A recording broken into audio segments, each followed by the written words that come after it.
Partiu. É isso, meus queridos, mais uma aula aqui de banco de dados. Hoje a gente vai... Eu estou apresentando? Estou, né? Tá mostrando aí para vocês minha tela, né? Sucesso. Tá sim, professor.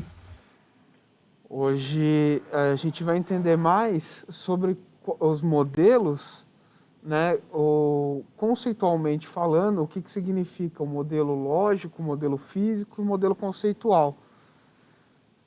Vocês vão entender essas etapas que todo o projeto de banco de dados passa e essas camadas, né, que a gente chama de modelagem. Então vamos lá. Como é que funciona, né? Para você construir um banco de dados, você geralmente tem 3 modelos em sequência: o conceitual, o lógico e o modelo físico, né? Só que esse processo que a gente chama, na verdade, ele tem uma quarta tarefa implícita que eu já vou explicar para vocês, que é essa tarefa aqui, ó. O que acontece? Geralmente, a gente segue essa timeline, tá? Então, a gente tem um modelo de tarefa do usuário, que aqui é como se o usuário explicasse para você o que ele precisa que seja feito. Aquele escopo que o Saulo passou para vocês seria mais ou menos isso, é um descritivo. É uma conversa, um café com a pessoa que você vai fazer o banco de dados para ela. Né? Então ela vai falar, eu precisava, meu trabalho funciona dessa forma, eu precisaria de algo que fosse assim, não sei o quê. Então, é um relatório descritivo do processo, tá? Do ponto de vista do usuário. O que significa? Esse relatório que vai chegar nas suas mãos, ele não é técnico. Você vai ter que ler nas entrelinhas e entender o que o cara quer fazer. Vocês viram que tinha uma entidade oculta lá na locadora? Vocês perceberam agora com o Saulo explicando que era oculta? Tinha sim. Exatamente. Então, vão ter muitas entidades ocultas, porque o usuário ele não é obrigado a saber todas essas. Tá? Não, ele não vai ter essa lógica de negócio que você tem. Então, aí entra a segunda etapa, né, que na literatura antiga seria a primeira, que ele conta a partir daqui, se vocês forem olhar, mas a partir de um determinado período eles começaram a contar essa também. Então entra o modelo conceitual, né, que você usa ferramentas, objetos, propriedades e técnicas para mapear, fazer o mapeamento do domínio do usuário. O que isso significa? Você vai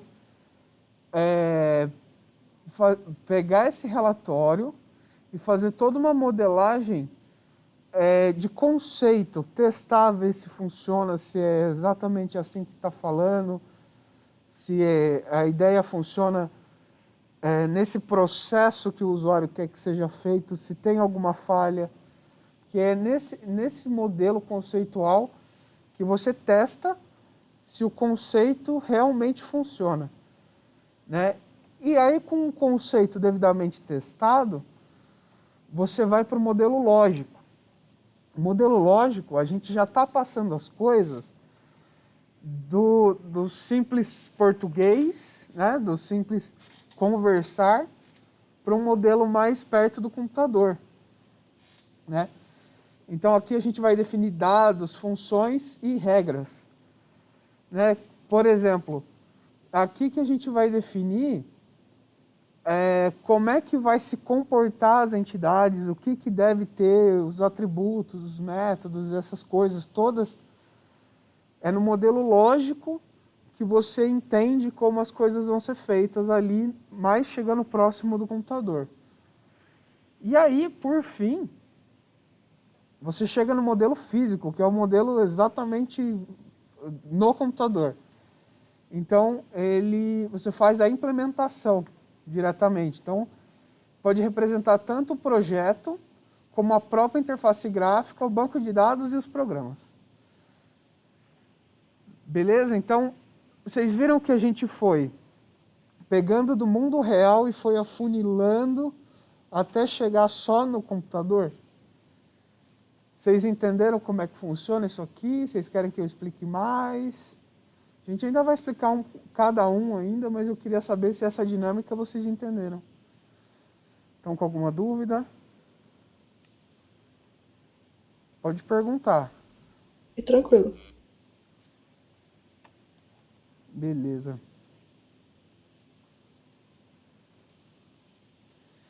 Então, quando a gente faz esse modelo de tarefa do usuário, eu quero que vocês relaxem, pessoas. Esses slides vão estar com vocês. Eu deixei o texto para vocês consultarem, tá? Mas prestem mais atenção na explicação e o texto, se vocês quiserem ler depois, fica a critério.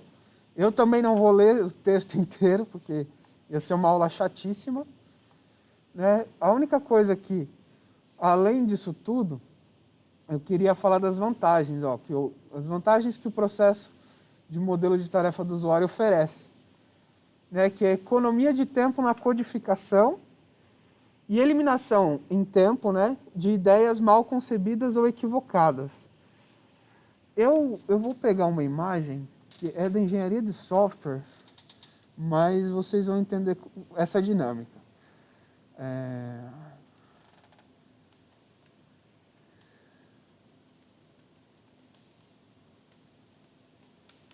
Só um momento.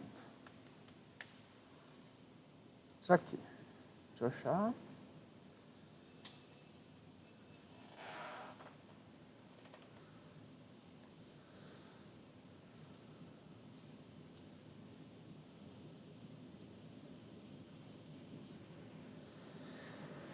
Geralmente é assim que funciona, pessoas. Como o cliente explica o que ele quer, como o líder de projeto entendeu o que ele queria, como o analista projetou, como o programador construiu, aqui como o consultor descreveu, olha só, ele descreveu com sofá, brilhoso, etc. Como o projeto foi documentado, geralmente não documenta-se, quer dizer, vocês alunos do Senai vão documentar desde sempre, tá? Mas vocês vão esbarrar em projetos que não têm documentação aí na vida.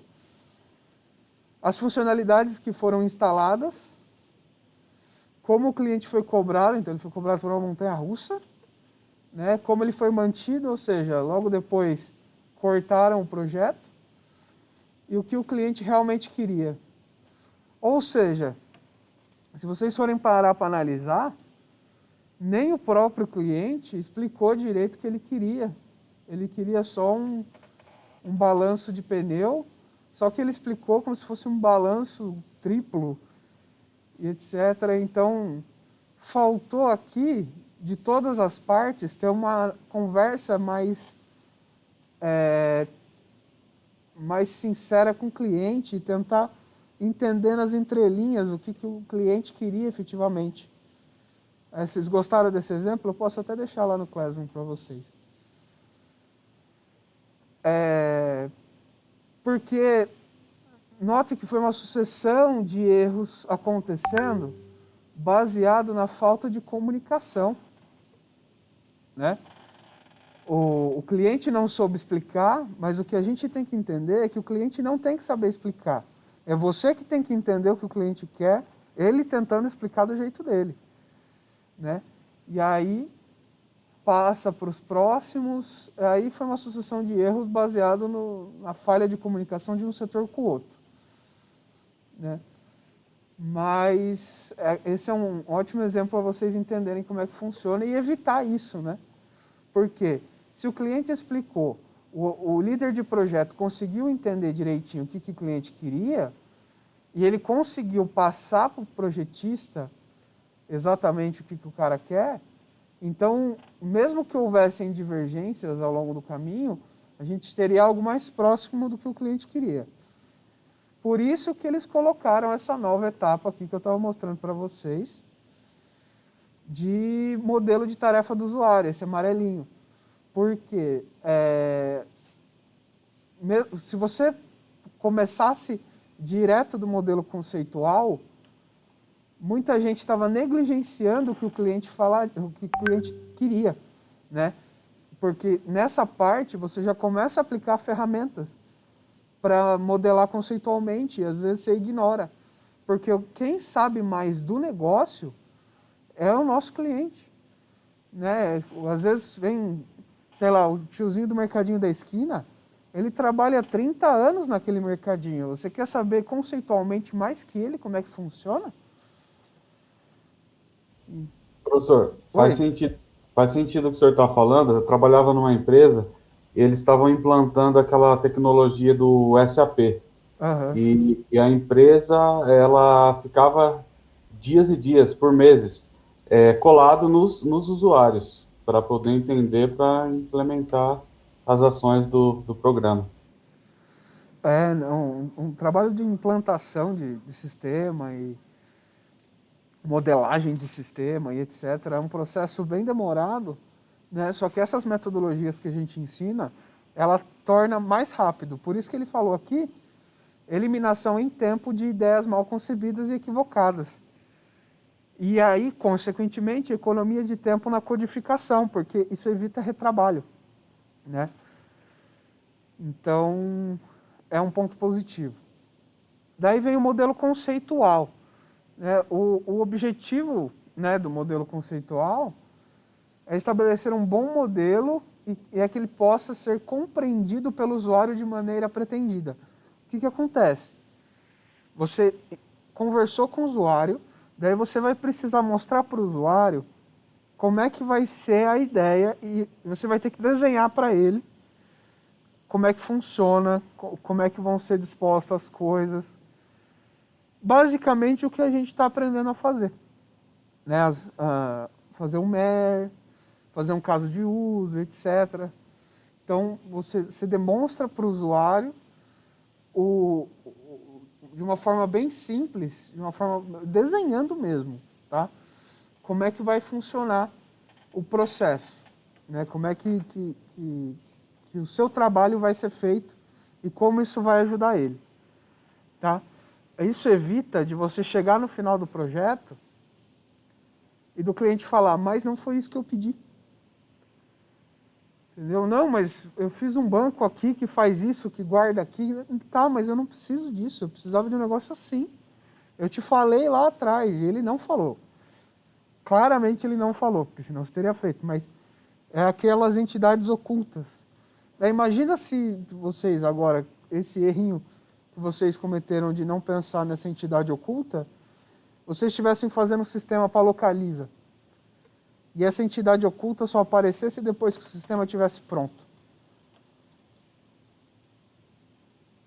Vocês imaginam o trabalho que vocês iam ter, o dinheiro que vocês poderiam perder nessa brincadeira? Então, às vezes a gente pensa, não, mas, porra, os professores estão ensinando pra gente aí um negócio tão simples, tão banal ali, porra, ligar quadradinhos em losangos e ver como eles se relacionam. É um negócio maçante, né? Não sei o quê. Mas, pô, se você não entender isso, você não vai conseguir passar para adiante para as próximas modelagens. Entendeu? E não só isso, você não vai conseguir entender o mundo real. A gente está tendo uma visão simplificada do mundo real. A gente está tendo que... Lembra que eu falei que a gente trabalha com informação? Então a gente vê a informação do mundo real, mastiga ela de forma com que ela se encaixe na computação e que ela gere informação para o mundo real novamente. Então a gente não só tem que ter um conhecimento de sistema, mas também um conhecimento grande de mundo real. Por isso que a gente faz o modelo conceitual, né? E ele é a soma do entendimento do produto com base nas necessidades do usuário e a soma de outros requisitos identificados por suposições. Né? Então, você vai pegar o que o usuário falou, né? Vai entender sobre o que ele precisa, o entendimento do produto, e a necessidade do usuário ele vai falar, e você vai somar com requisitos que você vai perceber que ele precisa. Né? Que foi o que aconteceu nesse exemplo que o Saulo passou para vocês. E nessa etapa, a gente precisa que o usuário saiba de alguns pontos, né? Quais são os objetos disponíveis, como utilizar os objetos para atingir o objetivo, como esses objetos trabalham juntos e quais são as propriedades desse objeto. Quando eu digo objeto, são coisas relacionadas ao trabalho dele. Então, vocês podem encarar como entidades e etc. Tá? Mas são pontos, né, que o cliente precisa. E daí, o modelo conceitual está associado ao uso de roteiros ou processos, né, de projeto ou gerenciamento de informação. As atividades parceiras desse processo consideram o domínio do usuário, o modelo lógico e o modelo físico do produto. Então, passou disso, passou do modelo conceitual, a gente já vai para o lógico e físico. Tá? O que seria o modelo lógico, então, agora? Do conceitual até aqui, como é que vocês estão? Vocês entenderam, mais ou menos? Vocês precisam de algum auxílio com alguma coisa? Oi?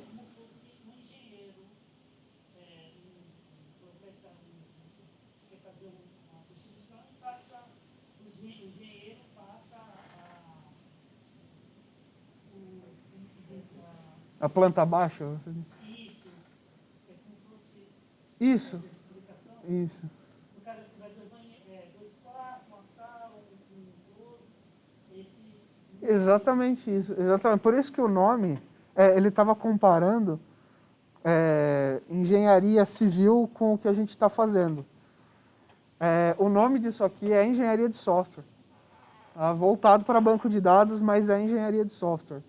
Então, é uma engenharia, sim, eles usam essa terminologia mesmo, porque é uma comparação muito pertinente, de você estar fazendo a planta baixa de um sistema.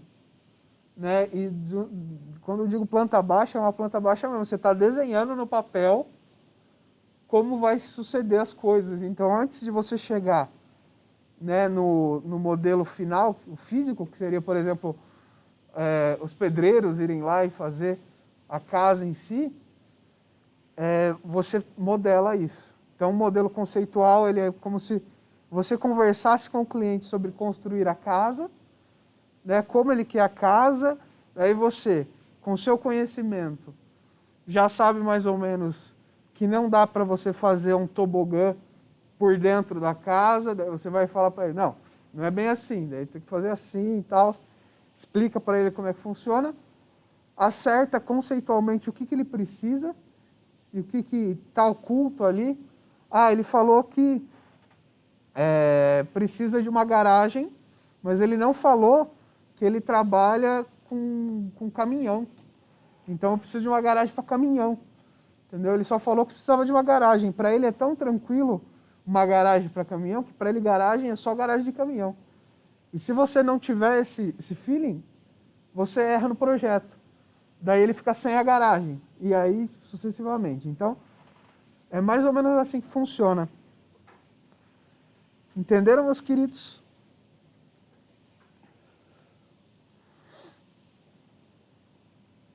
Eu acho que todo mundo dormiu.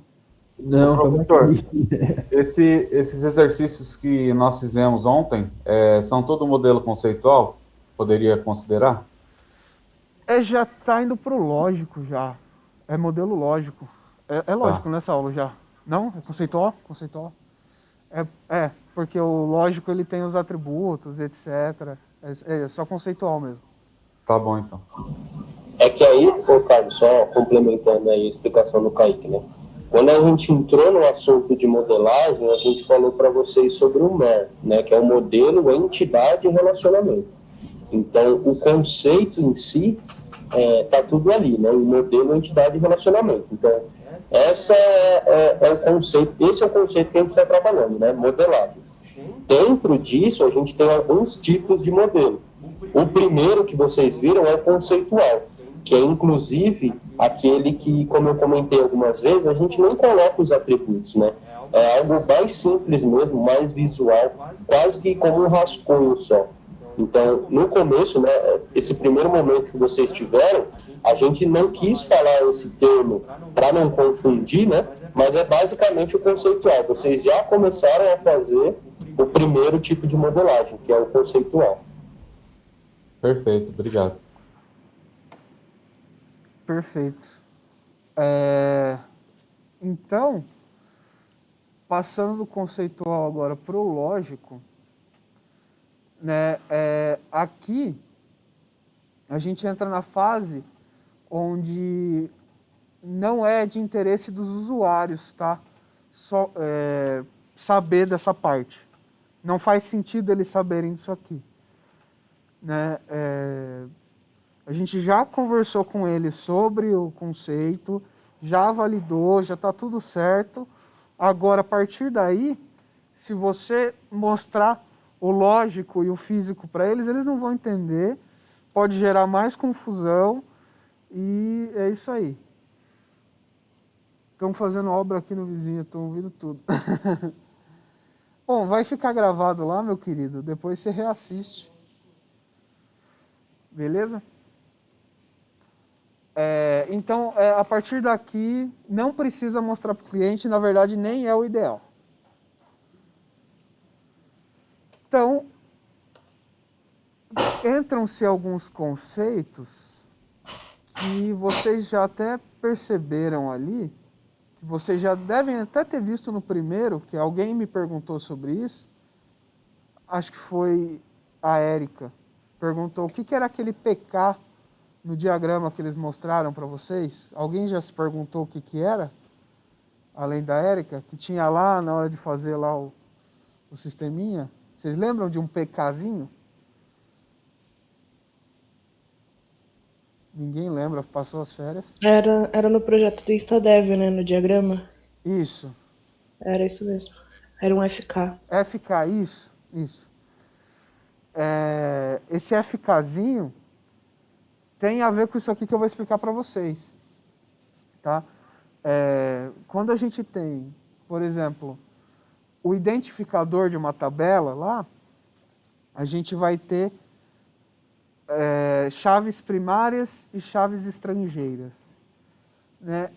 Digamos que quando você cria uma tabela e você cria lá o campo ID, esse campo ID é um identificador da sua tabela. Vocês concordam? Não foi o que a gente estava fazendo? Ó, o Vini com o bagulho aberto aí. Vocês lembram que a gente estava usando um identificador? Na aula passada mesmo, quando eu abri o Excel, para vocês perceberem aquela tabela de transição, que um era coca, um era produto e o outro era... eu não lembro, eu acho que era vendas, um negócio assim. E cada um puxava o ID do produto e da venda. Lá tinha uma tabela que puxava esses dois IDs dos outros. Isso é porque o ID, ele era chave primária de um, né, e chave estrangeira do outro. Eu estou sentindo a necessidade de abrir o Excel aqui. Vou ver se mostrando aqui para vocês funciona. Vamos lá. Então, imagine daqui que a gente tem o campo código aqui, a gente tem cargo e a gente tem o salário. Né? Por definição, o conjunto de valores dos atributos constituintes da chave primária deve ser único para cada registro. Ou seja, é aquele negócio que o ID ele tem que ser único. Ele não pode se repetir na tabela, porque ele é o identificador. Né? Eu não posso ter ambiguidade aqui. Aí, beleza. Aqui a gente está vendo que na tabela 1 eu tenho os campos cargo e os campos departamento, eles possuem códigos e não descrições. Então a gente tem aqui o código, nome, blá, blá, blá, telefone. Daí tem o departamento 213 e o cargo 123. Aí você fala, pô, como assim, né? Daí na outra tabela, você tem lá o cargo e o departamento. E daí, se vocês forem parar para olhar, por exemplo, aqui o código do departamento 1 é atendimento. Né? Então, o Antônio, ele é... O cargo dele é analista de suporte e ele é do departamento de suporte. Né? Isso. Daí, o Manuel Pereira, ele é do departamento de atendimento e ele é atendente.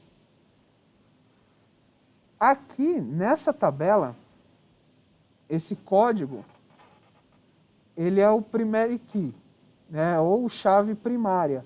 Por quê? Ele é o código que identifica qual que é esse registro.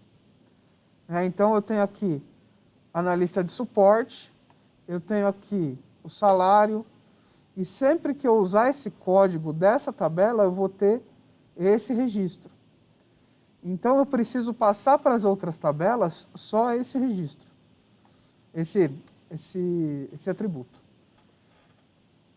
Da mesma forma aqui, eu preciso passar somente esses daqui, né, se eu quiser saber em qual departamento. Agora, aqui eu tenho uma tabela com chave primária, outra tabela com chave primária, só que aqui eu tenho uma tabela que é a junção. Então, aqui eu tenho uma chave primária que é dessa tabela e duas chaves estrangeiras, que é esse tal de FK, que é o Foreign, acho que é assim. Aqui. Desculpem, sorry the bad English. Tá? Mas é mais ou menos isso que significa FK. Eu acho que eu coloquei ali para frente. Então, por exemplo, aqui, eu tenho o cargo, né? O código dos cargos aqui, da tabela primária aqui de cargos, e daí eu tenho uma tabela que está relacionada com ela. Essa tabela está recebendo uma chave estrangeira, que é esse código aqui, ó. Ah, mas professor, o nome é diferente. Tudo bem. Mas de qualquer forma, você levando para essa outra tabela, ela está fazendo referência a esse código aqui. Né? Então você vai saber, se você puxar lá, que o Antônio, do telefone 888, do departamento 2, que o departamento está em outra tabela, o cargo dele é analista de suporte. Tá? E daí você já consegue puxar até o salário, se você quiser. Tá? Então, uma coisa vai puxando para a outra. Você tem aqui a união de 3 tabelas. Né? O relacionamento entre 3 tabelas. A gente já está falando de modelo lógico, né? De como a gente vai relacionar os nossos dados. Né? Como é que você vai colocar essas propriedades, que dado que vai ser o quê. Né? Então, esse trabalho você vai fazer, você vai usar diagramas também para isso, mas você simplesmente vai olhar e falar, tá, eu preciso saber do cargo, eu vou jogar para uma outra tabela, onde vai ser só cargos, e eu vou puxar isso para cá. Então eu vou ter uma chave primária, e aqui vai ser uma chave estrangeira, mas eu também preciso de outra chave estrangeira relacionada ao departamento, e aí você vai fazendo esse quebra-cabeça. Né? Oi?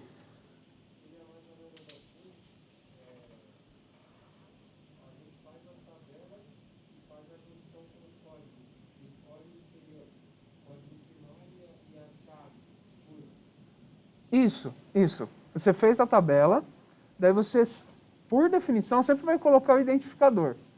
Esse identificador já vai ser a sua chave primária. A gente sempre pega o ID ou o código como chave primária.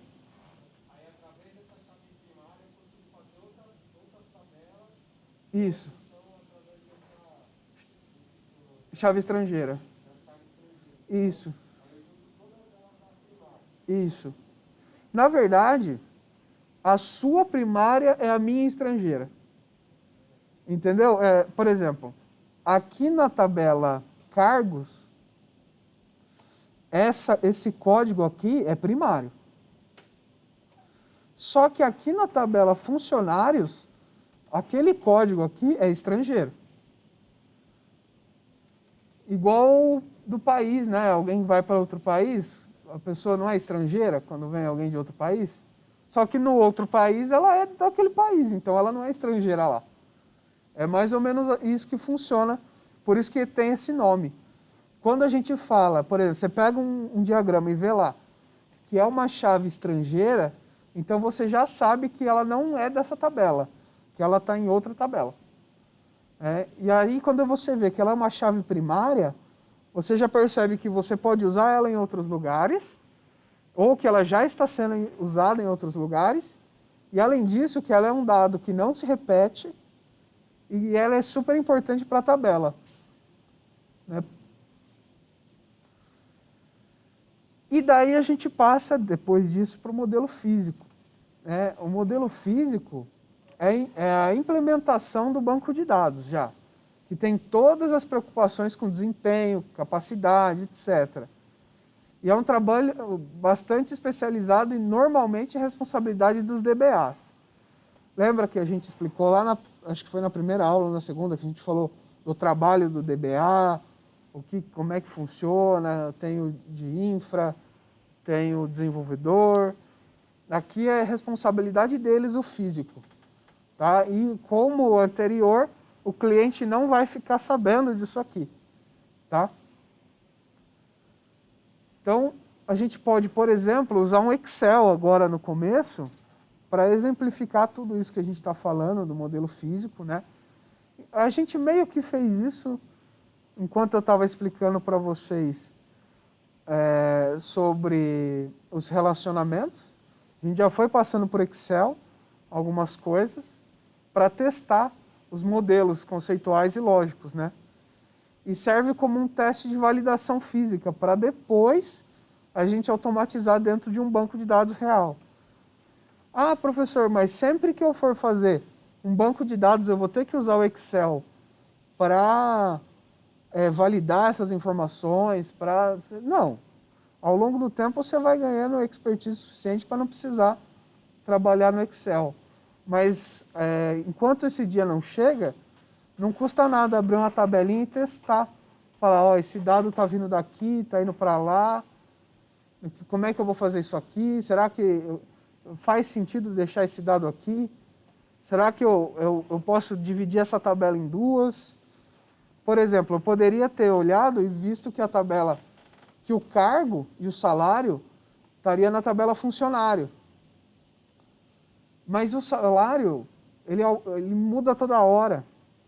Né? Ele vai ter seus acréscimos, seus decréscimos, e talvez não seja interessante eu relacionar o salário ao funcionário em si, mas ao cargo, né? E o cargo ser associado ao funcionário. Então daí a gente pode pensar em dividir essa tabela, aí dividir a tabela, muda o relacionamento, como é que a gente vai fazer então isso aqui? Então a gente vai relacionar essa tabela cargo com a tabela funcionário, e além disso ele trabalha em um departamento, vou relacionar o departamento com ele. Tudo isso é na modelagem que a gente mata, e no físico a gente testa, né, para ver se efetivamente está funcionando. Além disso, já é contado como modelo físico, né, os scripts de banco de dados, que vocês vão aprender nas próximas aulas.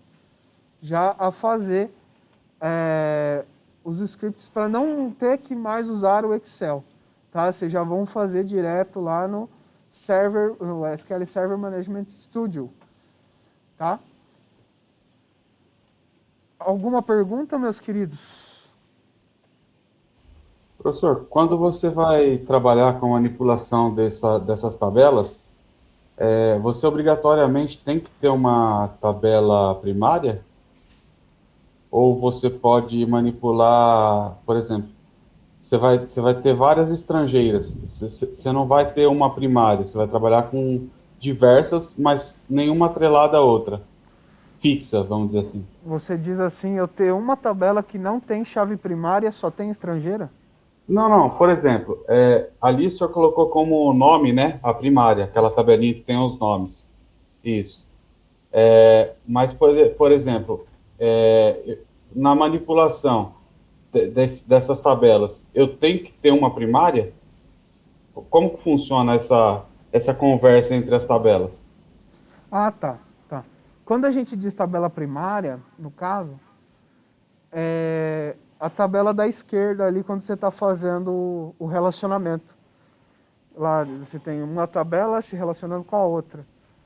É a Então, primeira, a que você vai partir dela, entendeu? É isso? isso. Entendi certo? Por exemplo, você poderia começar pelo cargo também, como sendo primária, não teria problema. Não teria problema, eu poderia colocar aqui, analisar, ao invés do cargo, elas, na verdade aqui o cargo está como primária, né? Mas eu poderia fazer o contrário e pegar o ID do funcionário e passar para o cargo aqui, Tá, entendi. entendeu? Só que assim, tem que ver qual que é o mais inteligente a ser feito, né? Porque, por exemplo, na modelagem você vai ver o que é melhor, né? Que você vai decidir qual que vai ser a tabela que você vai fazer essas junções. Ah, então, é isso que a minha pergunta era essa. A partir de qual que eu vou, por exemplo, eu vou definir qual como primária? É eu que defino. Isso. E se você for parar para pensar também, não é bem eu ter uma tabela principal. Não é nesse conceito, porque todas as tabelas têm sua importância. Né? Você não vai ter a tabela que eu vou trabalhar mais. Né? As outras vão todas servir a uma tabela principal. Não. É só mostrar o relacionamento. O ideal é que todas elas estejam relacionadas de uma forma com que, de qualquer lugar ali, você consiga entender o que você quer. Né? As consultas, elas são fora disso aí. Você não vai consultar diretamente uma tabela só. Você pode consultar várias tabelas ao mesmo tempo. Então, não se atrele a eu ter uma tabela principal. Entendi. Entendeu? Eu posso, ao mesmo tempo ali, consultar a tabela cargo e a tabela funcionário em uma linha de comando só ali. Ah, tá. Entendeu? Entendi. A gente só está organizando os dados de forma com que eu consiga acessar uma pela outra na hora que eu for puxar, que isso vai facilitar também na hora do código. Tá bom. Ficou claro, meu querido? Ficou Ô, assim. professor, Oi. por que nesse exemplo a tabela cargos é a primária? Na verdade, ela é a primária porque ela está com o código primário aqui e aqui é o código estrangeiro. Entendeu? A gente está olhando do quesito chave primária e chave estrangeira. Entendi, obrigado. É nóis. É que, Desculpa, Ed, pode Pode falar. falar. é que eu ia dizer assim, que não faz sentido a do funcionário ser a primária, sendo que, por exemplo, na tabela 2 aqui, tabela de cargos, ia ter que ter uma coluna só para colocar o funcionário. Um analista de suporte, a empresa pode ter milhares. Então você teria uma linha gigantesca com um monte de código de funcionários, sendo que o contrário é mais fácil. Exatamente. É mais fácil você localizar, tipo, um funcionário através do código do cargo do que o contrário. Do Com que certeza. localizar o funcionário pelo cargo, no caso. Exatamente. Parabéns, você tem uma ótima visão de negócio aqui. Mas no quesito possibilidade, é possível fazer.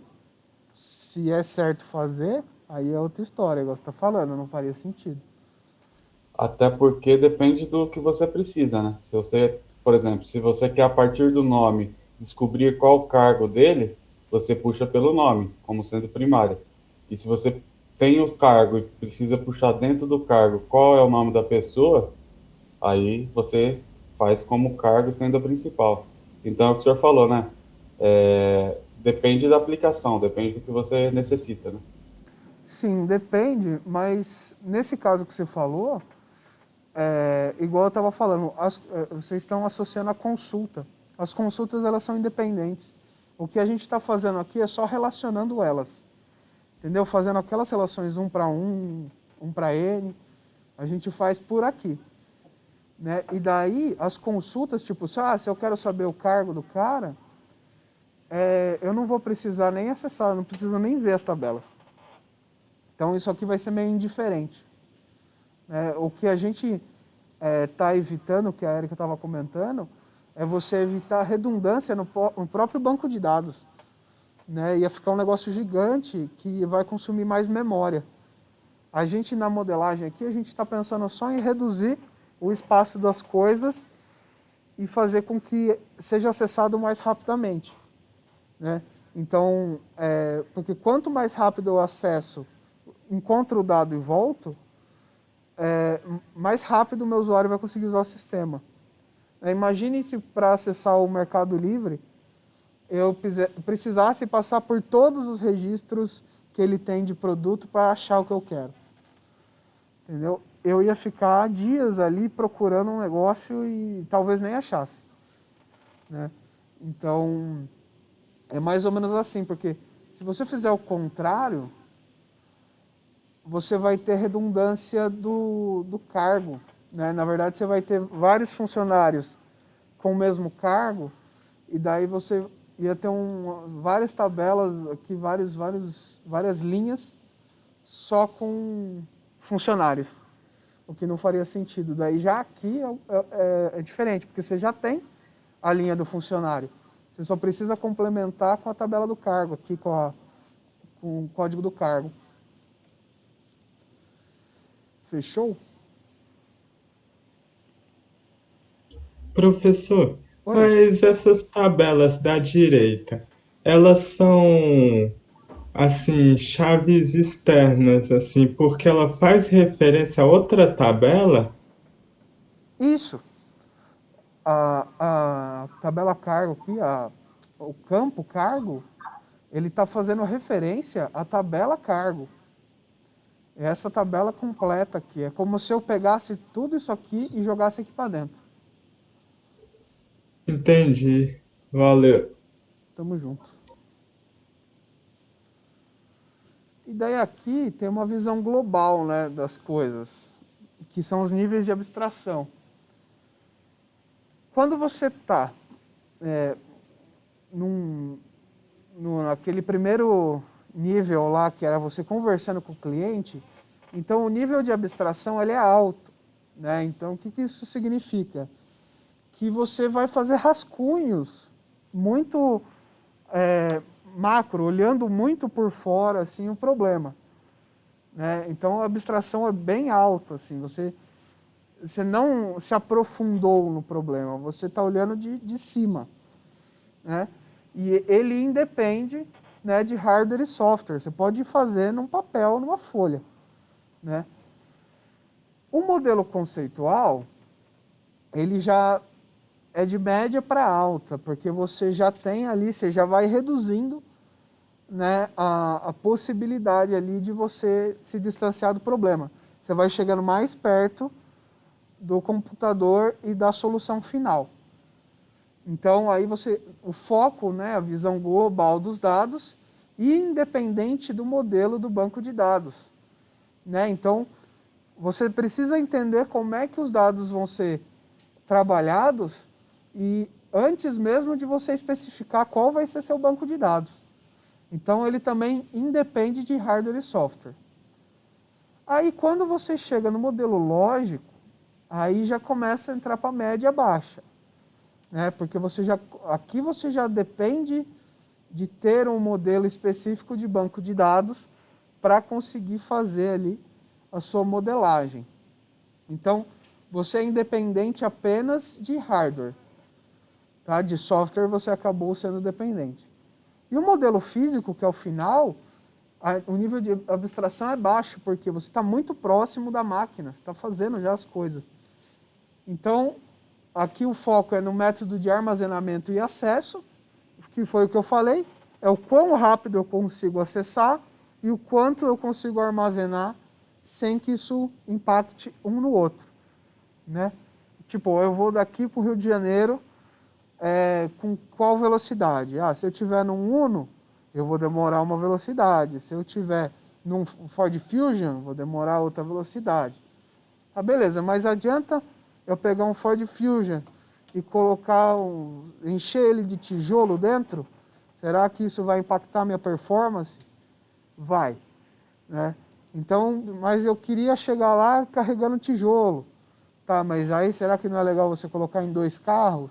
Ou então, sei lá, ao invés de você ir num Ford Fusion, vai de um caminhãozinho, sei lá. E aí você vai decidindo, né? Mais ou menos isso que a gente faz aqui. E ele é dependente tanto de hardware como de software, tá? Porque você vai depender da máquina que você está usando, você depender do software que você está usando, ou então a velocidade permitida for 40. Exatamente.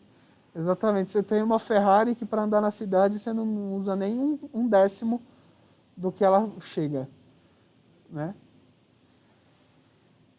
É isso, meus queridos. Alguma pergunta até aqui?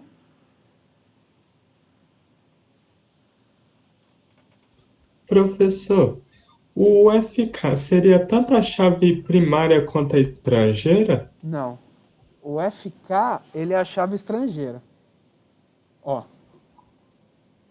Foreign Key. O PK é a chave primária. Entendi. Tá? Então, o que a gente faria aqui, por exemplo? Deixa eu abrir um bloco de notas só para exemplificar nesse próprio exemplo que a gente estava dando aqui. Espera aí, deixa eu passar aqui. Beleza. Então,